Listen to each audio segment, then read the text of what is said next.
கொன்று விட்டார்கள். அவரது உடலை அடக்கம் செய்து விட்டார்கள். கல்லறைக்கு காவலும் போட்டு விட்டார்கள். அத்துடன் எல்லாம் முடிந்து விட்டது என்று இருமாந்திருந்தனர் இயேசுவின் எதிரிகள்.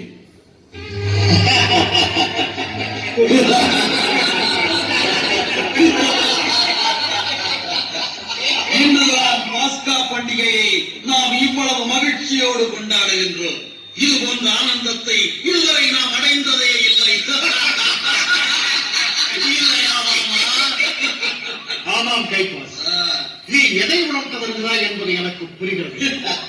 நம்முடைய பிறவி பகைவன் அந்த நாசரேத்தூர் நாசக்காரன் ஒழிந்தான்.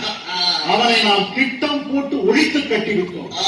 இதைவிட ஒரு நல்ல காரியத்தை இனி நாமே நினைத்தாலும் செய்ய முடியாது. ஆமாம் ஆமாம், 3 ஆண்டுகள் இந்த பாதகன் நம்மை என்ன பாடுபட்டு விட்டான். நாக்கில் நலமில்லாமல் ஒட்டு மொத்தமாக அவன் நம்மை அத்தனை பேரையும் வசை பாடினான். நம்மை விரியன் பாம்பு குட்டிகள் என்றான், வெள்ளையடிக்கப்பட்ட கல்லறைகள் என்றான், கொசுவை வடிகட்டி விட்டு ஒட்டகத்தை வடிக்கும் முட்டாள்கள், குருட்டு வடிகாட்டுகள் என்றெல்லாம் விமர்சனம் செய்தான். அதிசயர் என்ற சொல்லுக்கு வெளி வேலைக்காரர்கள் போதைகள் என்ற விபரீத அர்த்தங்களை அவன் அகராதியில் ஏற்றிவிட்டான். அவனை சிறுமையில் அறைந்து கொள்ளாமல் வேறென்ன செய்வது?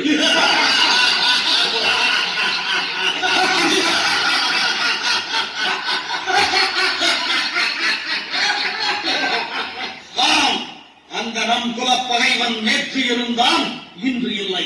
தன்னை கடவுளின் மகன் என்று கூறிக்கொண்டவனை போடா போ என்று அவன் அப்பனிடமே அனுப்பி வைத்து விட்டோம்.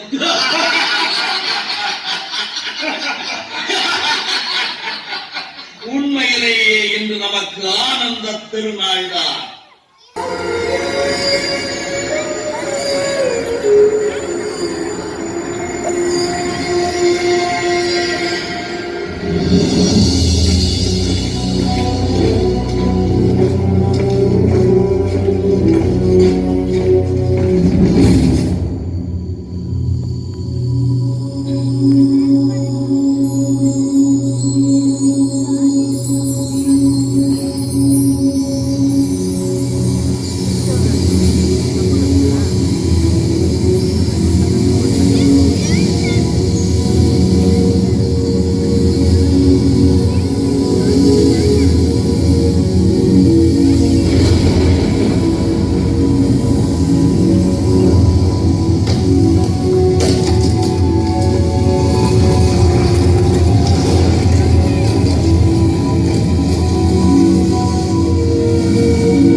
உமது நன்றி கூறு